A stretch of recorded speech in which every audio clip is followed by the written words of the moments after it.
Hello everyone, welcome to the second part of quadratic equations. So in part 1 we have read about the basics of quadratic equations. Here in this video we will solve few problem sums based on the formula that we derived in our previous video. So in our previous video we derived the formula of finding out the roots of a quadratic equation, which was x equals to minus b plus minus root over b square minus 4ac by 2a, okay, of a quadratic equation which was of the form ax square plus bx plus c equals to 0. Okay, ax square plus bx plus c equals to 0. This formula is also known as the Sridhar-Acharya formula. Now with the help of this formula we will solve a quadratic equation. Okay, solving a quadratic equation means finding out the roots of the quadratic equation. So let us take one example. Root 3x square minus 4x plus root 3 equals to 0. Okay, so we have to solve this. Now comparing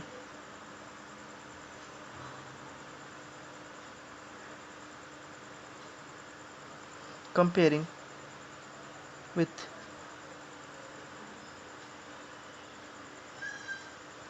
ax square plus bx plus c equals to 0,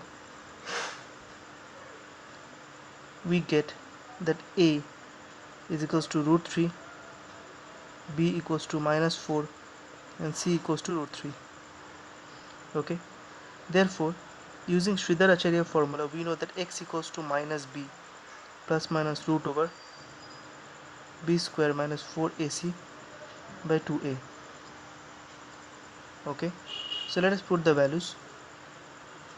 This will become plus 4 because minus and minus will become plus.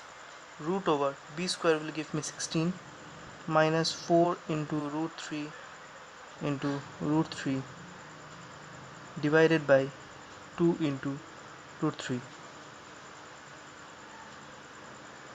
So that gives 4 plus minus root 3, 16 minus, this will become 12 divided by root 3.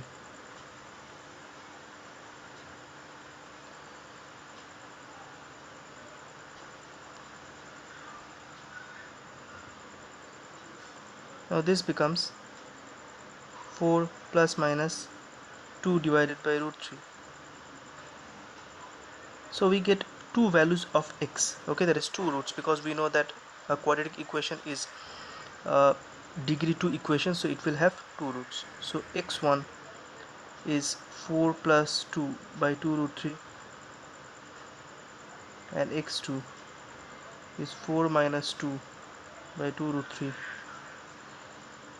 So that gives 6 by 2 root 3, which is nothing but 3 by 2 root 3 by root 3, and this can be written as root 3 square by root 3 is equals to root 3. So this is a standard form of writing down solutions involving roots, and this can be written as 2 divided by 2 root 3, that is 1 by root 3. Therefore the answer is, or the roots are, root 3 and 1 by root 3. Okay, this is one example. Another example that we will see is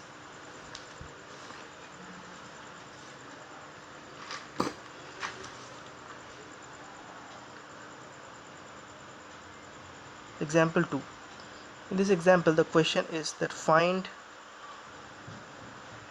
the values of x if p plus 7 is equals to 0, q minus 12 equals to 0, and x square plus px plus q equals to 0. So all we need to do is just substitute the values of p and q in the equation, and then we will get a quadratic equation and then solve it. So putting p equals to minus 7 from here, and q equals to 12 in x square plus px plus q equals to 0. So that gives us x square minus 7x plus 12 equals to 0, or x square. Now this can be easily solved using Middleton factorization, which we learnt in class 9 and 10. We do not need Sridhar Acharya, so let's do it with Middleton. So this can be written as minus 4x minus 3x plus 12 equals to 0, and then we can factorize it. Take x common from here, take 3 common, and then we get is x minus 3 x minus 4 equals to 0. So either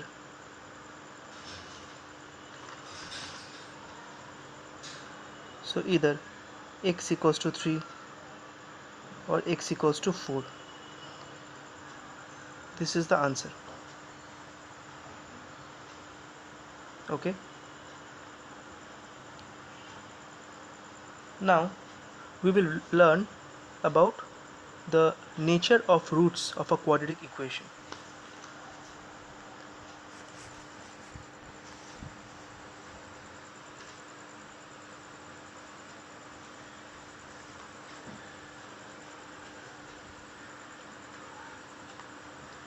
So nature of roots of a quadratic equation.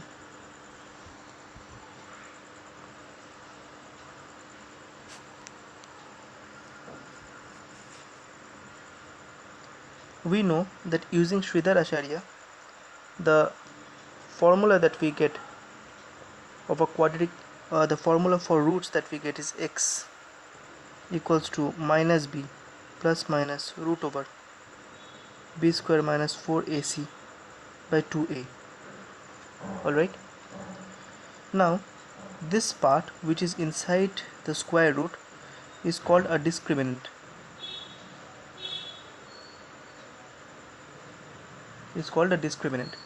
And this discriminant is the number which actually determines the nature of root of a quadratic equation.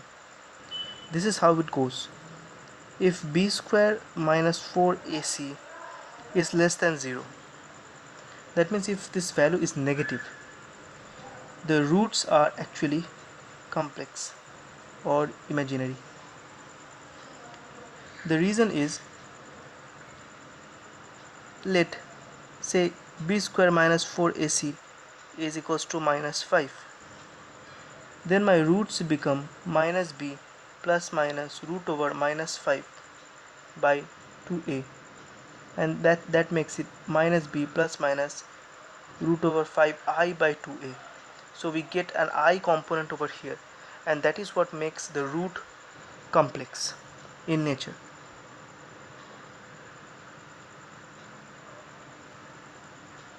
If b square minus 4ac is equals to 0, that means the roots are equal roots.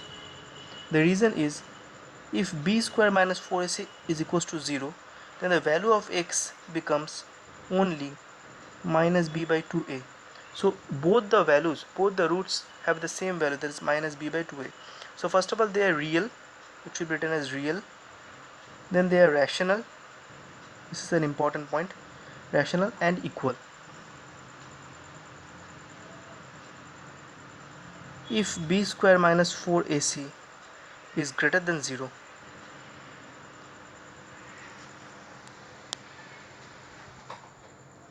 if b square minus 4ac is greater than 0, this implies real, rational and distinct or unequal roots.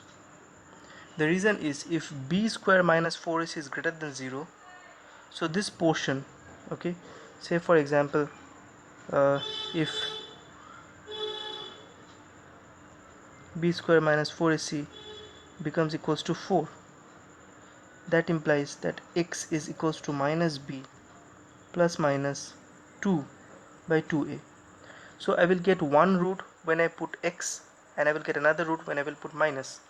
And obviously the roots are real, they are rational, because both the numerator and denominator are integers, and also they are distinct. Why? Because for plus we will get one root, and for minus we will get another root. In our next video we will do some problems where we will determine the nature of roots of a quadratic equation. Thank you.